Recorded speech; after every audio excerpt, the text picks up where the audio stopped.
Man, isn't Brawl Stars just your favorite game of skill? I love how the smarter player wins every interaction and how every brawler has their own unique learning curve. Sometimes I like to just Q solo showdown and walk up to a bush. Man, what the— Jackie is a rather unassuming super rare brawler with one of the simplest kits in the game. Yet to the community, she's one of the most polarizing characters from a game design perspective. Why is that the case? Well, if you clicked on this video, you probably already know it has a lot to do with her lovely main attack, literally just an area around her that deals damage at melee. No aiming, no finesse, just good vibes.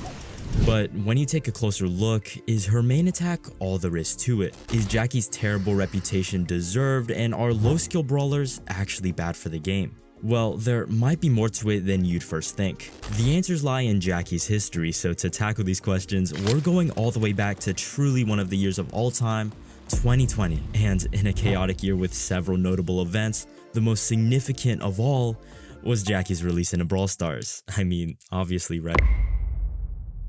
What were you doing on March 14th, 2020? If your answer was watching this Brawl Talk, you're a real OG. This was when the game had a much smaller player base and way fewer eyes each update. Given that information, how long do you think it took for Jackie's no-skill reputation to begin? 1 month? 2 months? Nah, barely even a week before Jackie got her first long-form Reddit rant, an achievement in itself at the time. Pretty soon after that, several more complaints about her game design followed, but what was so bad about it? Well, let's look through the lens of what the community saw over 5 years ago. It looks like Jackie's the first brawler to have this circle kind of attack that goes through walls. Her super's a pole that brings enemies towards her, and just like her main, doesn't have to be aimed at all. She's also tanky, the sort of brawler meant to just soak up a lot of damage. In only a few seconds, fans could instantly diagnose this brawler to have a low skill floor. Basically, just a low entry barrier for even beginner players to play Jackie effectively. This poses a problem for 2 reasons. 1, because if you know a brawler takes low skill to execute, then it's more annoying to face them. And 2, because if the brawler is at all strong or viable, then it's genuinely frustrating for competitive matches. Even today, you never get chopped by a Jackie player and act like, wow, what a well-designed game and character. Oh my gosh, my opponent deserves any and all trophies earned for this match, and I wish them all the best because they outskilled me. No, because you know on their end, it didn't take much mechanical skill for them to beat you. Now, whether that's an actual fair assessment of all there is to playing Jackie is something we'll cover later, but for now, you gotta realize that even 5 years ago, players saw right through Jackie's gameplay loop and found it annoying. Hide behind wall, move toward enemy, hit red button, profit. Oh, and you remember reason 2? Because if the brawler is at all strong or viable, then it's genuinely frustrating for competitive matches. Well, it's convenient Jackie started all the way up at top tier, being an oppressive force in all levels of play due to her crazy stats and generous matchup chart. You might have heard this one before. Nowadays, the community would probably sigh in disappointment at the sight of this, but this was 2020. The player base then was less jaded, but also more hopeful. Given how early this was into the game's lifespan, there were still a lot of unique abilities just waiting to be put into the game. Each brawler felt truly special at this time since there weren't so many, and we hadn't yet gotten to the point of severe mechanic recycling. So when Jackie pulled up with her unique gameplay loop of hide behind wall and press the red button, oh brother, it left a lot to be desired for a new brawler. Sure, her character design has always been pretty fun. Jackie has a memorable, hot-headed personality, with her voice line gimmick being that she swears a bunch. You dirty I'll stick a in your.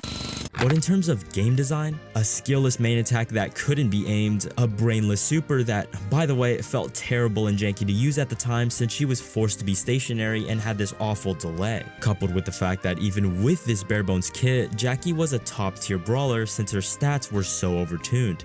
In all honesty, her unfavorable reputation just made sense. Don't worry, Jackie mains, I'll get to defending her later, but now's not the time, especially since the part about Jackie's overtuned stats doesn't even tell the full story. Despite Jackie's health and damage being way too high at the time, that wasn't quite enough to fill a massive hole in her kit. Range. Like other melee brawlers, Jackie excels once she's all close and personal, but her attack and super range is just pitiful. In addition to the fact that her super, which is meant to help her close this gap, was nowhere near as effective for this use case as something like a bull charge or El Primo jump. So surely that part of her gameplay, getting to the enemies, would take a lot of skill, right? Well, let me introduce you to the Gadget Update, a revolution that would shift the Brawl Stars meta forever. This new mechanic, launched alongside Jackie's release, added this neat green button that gave cool active abilities. What was Jackie's, you ask? Oh, nothing. Just a 38% speed boost that gave Jackie the fastest movement speed in the game by a long shot, allowing her to easily close in on enemies and remove the one aspect of her gameplay that requires any element of brain power. Oh, bro. For reference, Pneumatic Booster nowadays only yields a speed boost of 25%, just 2/3 of the original 38. And you can see why Jackie was such a menace in her early days. She could just turn into a speed demon at will, since it was like she basically had 3 portable max supers on hand. I'm not even exaggerating, here's proof. Someone like Jackie, being a top tier brawler, just rubbed a lot of dedicated players the wrong way. She became an early example of the overpowered brawler release, but in a neat, low brain activity package. Sure, it was a cool novelty to crush people with such a simple brawler, but there wasn't much art to spamming auto aim and exploiting Jackie's overtuned stats. Just a week after Jackie's release, however, she received her due nerfs and her broken release era was over, allowing the community to take a more accurate look at what her place in the game truly was. Jackie's main attack damage and unload speed were nerfed, bringing her back to normalcy, albeit still one of the best brawlers in the game. In fact, Jackie was so overtuned in her debut year, she received nothing but nerfs for the majority of it, yet still ended December as a solid high tier. And even by the midpoint of the next year in 2021, Jackie had yet to receive any meaningful buffs. The only ones she got were to her Counter Crush star power, which after this basically flips around to become her only relevant one for most of her history. This star power reflects some of the damage she receives in a radius around her, which is kind of fun and helpful actually. It allows her to finish off low HP enemies just by standing near them, and is actually the difference maker for taking out a lot of enemies in one less ammo. Her other star power, Hardy Hard Hat, is a flat reduction of the damage she takes, which is just really lame. Even for a super rare brawler, her kit unfortunately comes off as bland in a lot of ways. There's basically only one interesting ability in her entire kit, which we'll cover later. But it seems that with her comfortable spot in the meta as a premier tank by the end of 2020, Jackie will surely be equally good by the end of 2021. After all, the entire year she wasn't nerfed super often or anything. Sure, Supercell experimented with reworking Jackie's stats pretty harshly in September, but most of those nerfs were taken back the next month. In fact, the only real one she kept was a damage nerf towards the end of the year. But she also got star power buffs and the new tank trait that allowed her to charge her super by receiving damage. Oh, and the jankiness of her super was fixed up, which made it way more usable. So it probably all worked out, right? How did Jackie decline so rapidly? It wasn't just the damage nerf, although it was deadly. 10% nerf is a pretty big deal, but Jackie had already declined a bottom tier before that even happened. Well, this is the part of Jackie's story where the words power creep and meta shifts come into play. Because in her glory days of early 2020, her best counters were few and weak.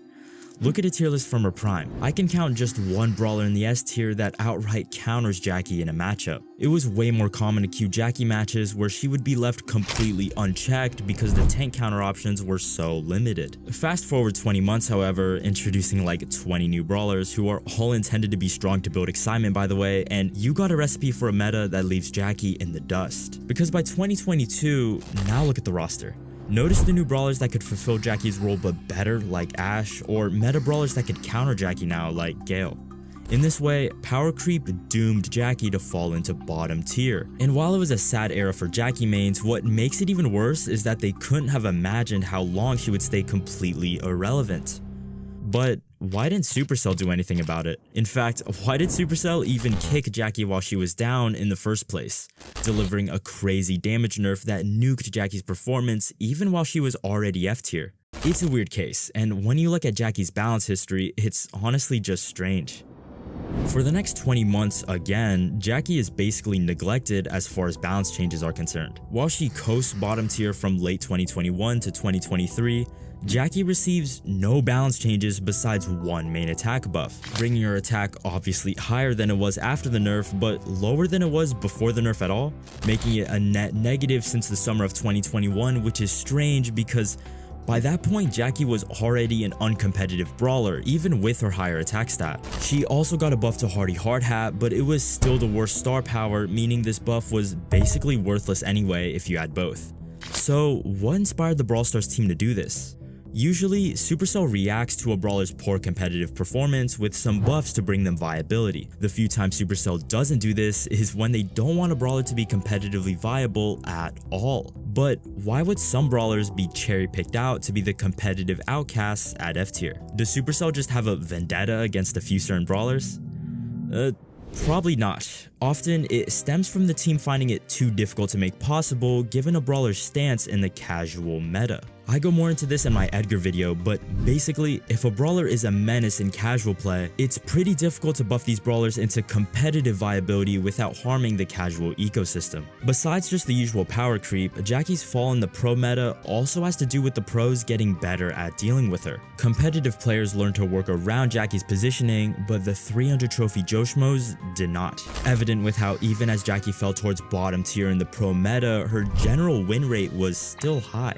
In fact, you can even check this right now.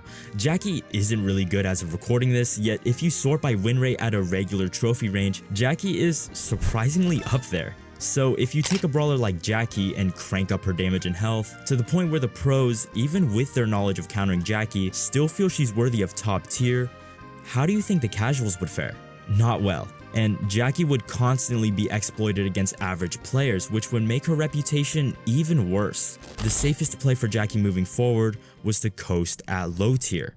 But if Supercell never sets a time limit for these things, the game balance won't change much and the game would get really stale. Imagine if the team figured out about how strong they wanted each brawler to be and just kept them there for years and years and years. So naturally, after about 2 years in the timeout corner as a doomed mid-ladder menace, Jackie mains were finally fed their scraps. But first, to lead into Jackie's actual revival, let me briefly cover her second gadget she received, Rebuild. This is the only truly unique ability she still has in the game, allowing her to rebuild the environment in a small radius around her. This gadget is so cool. Think of all the possibilities. Regrowing the grass to help Jackie approach, restoring the defensive walls in Brawl Ball, this gadget is hot garbage. It's such a shame that this one special gadget of hers that actually has some fun applications is basically never used. It's just too situational. If a wall was broken once, there's a good chance it could get broken again, and a 3x3 radius, there's just not much you can do with that. Now, there's this ultra specific case where if you go in a Brawl Ball overtime and then repair a wall, yeah, I'd still go Pneumatic Booster, so honestly this gadget just never stood a chance. But this segues nicely into Jackie's one buff that revived her, pulled her out of the depths of low tier. The buff of Pneumatic Booster. In August of 2023, Pneumatic Booster's speed buff would increase from 20% to 25%, which is pretty nice, but not even the end of it, as the speed buff's duration was increased from 3 seconds to 4. And the crazy thing about game balance is that even a small change like this is able to... No, why is she still garbage? It's been so long, she hasn't gotten a buff in a year. Jackie mains had truly reached rock bottom, chosen the Brawler of Agony and Despair, patiently awaited each set of balance changes only to be disappointed, praying the ref would just do something. Man, if only they would add a conveniently broken mechanic the next month. Another low skill button that was strong and meta defining and purple maybe. Okay, it's time to get hypercharged. Yo, y'all are not gonna believe this.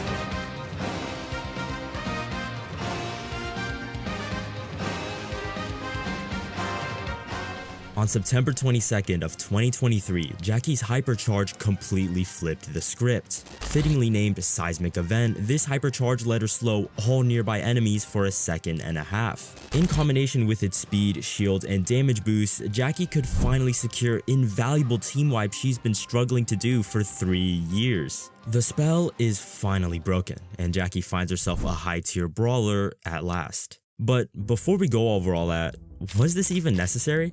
This drought Jackie went through that lasted nearly 3 years. We know there's the whole thing about harming casual players, but that can't be the only reason Supercell was so hesitant to make Jackie good. There's been other brawlers like this, take Fang for example, who also stomped noobs in casual but still had way more time to shine in the meta. Well, it all ties back to Jackie's first primary issue I discussed with her design: her no-skill legacy.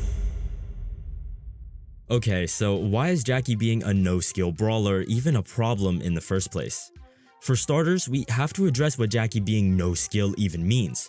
It's not literal, as playing a brawler effectively at the top level will always take some level of skill that doesn't make any sense. So what's the difference between a Masters and a Diamond level Jackie player? Skill in Brawl Stars can be split into different subsections, but for the purposes of this video, we'll observe 2 different categories: mechanical skill and tactical skill. Mechanical skill in Brawl Stars has to do with the player's competence interacting with the game's mechanics and real-time techniques. This includes aiming, dodging, timing your shots, things like that. Meanwhile, tactical skill has to do with the game sense, strategical side of Brawl Stars. Things like knowing your roles in matchups, positioning lanes accordingly, even drafting appropriately in a ranked match. For a Masters Jackie player, their mechanical skill with the brawler isn't actually that much better than a Diamond one.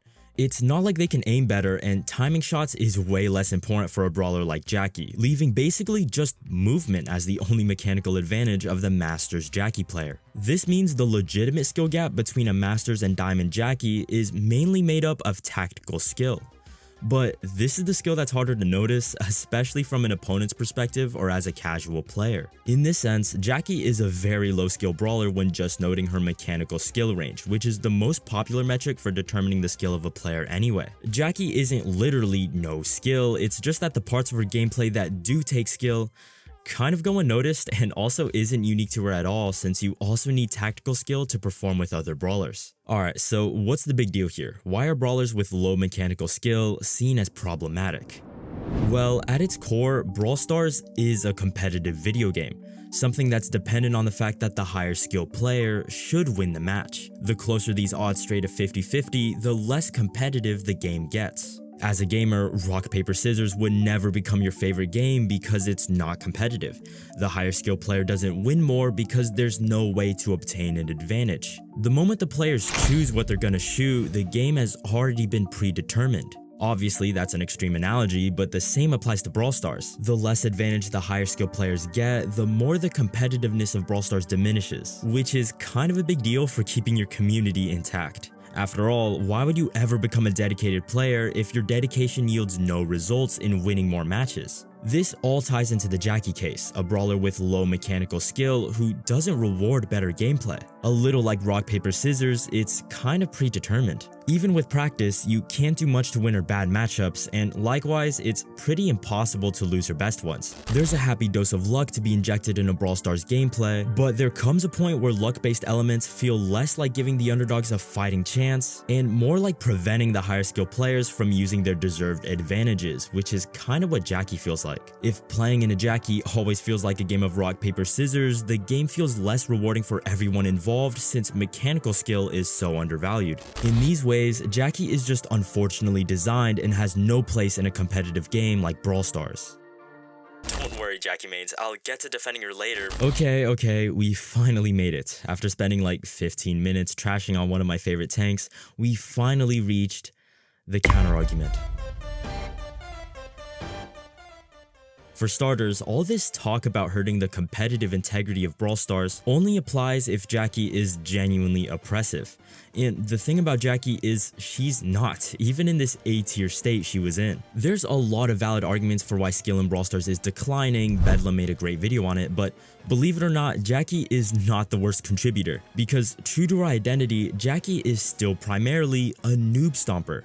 A type of character that's actually crucial to having competitive gaming as it teaches fundamentals to the beginners they crush. A competent team does not get destroyed by Jackie. Now, a Jackie can play well into a good team, I'm not denying that. But if Jackie is flooring a team, no skilling her way into victory, got him talking about, oh, skill is dying in Brawl Stars, yeah, that team probably just needed to draft better, or position in a way so Jackie didn't take so much space, or switched lanes so their BB didn't go 0-11.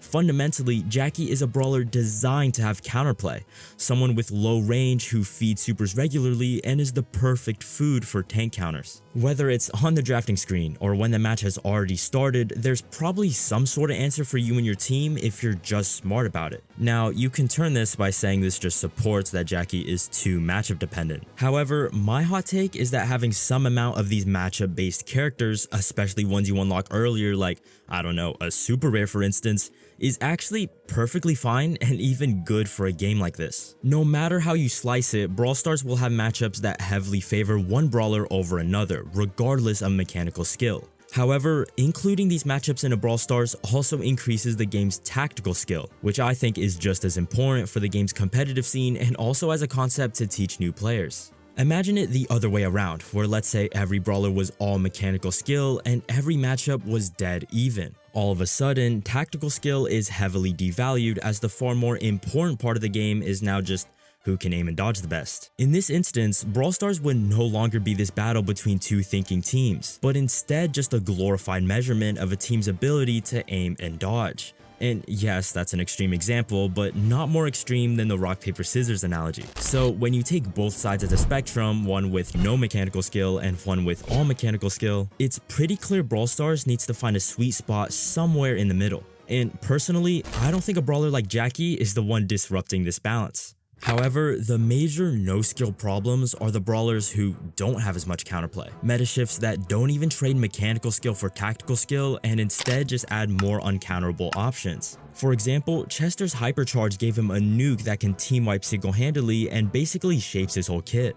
Yet there's no direct counterplay to that ability once he charges it. There was no tactical skill added with that change. It basically just gave the underdogs another option to turn the match around, even if they've been playing worse the entire game. Jackie, on the other hand, is fortunately not and never has been one of those problems. Her hypercharge made her good, but it's not as broken as others while still maintaining her core strengths and weaknesses that encourage tactical skills like drafting and positioning. If I actually want to play Jackie, I need to think about how she'll interact with the draft because it matters more, which is why Jackie's low skill attributes are still approached in a reasonable manner, incomparable to a lot of the other brainless hypercharges and such.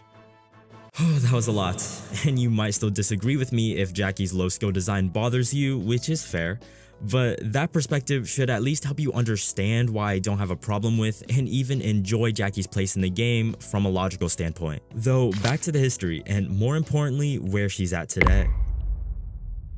As with a lot of early hypercharges, Seismic Event eventually got its nerf, dragging Jackie down to mid-tier in early 2024. And for the next year and spare change, Jackie is ignored in terms of balance changes. Power creep is ruthless, and given this time period of constant hypercharge releases and several overpowered brawlers, Jackie stands no chance at holding her position at mid-tier.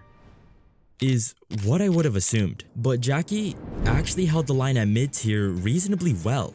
Sometimes she dips on the lower end, like as of recent, but for a brawler with no buffs in the past year, she's actually aged great.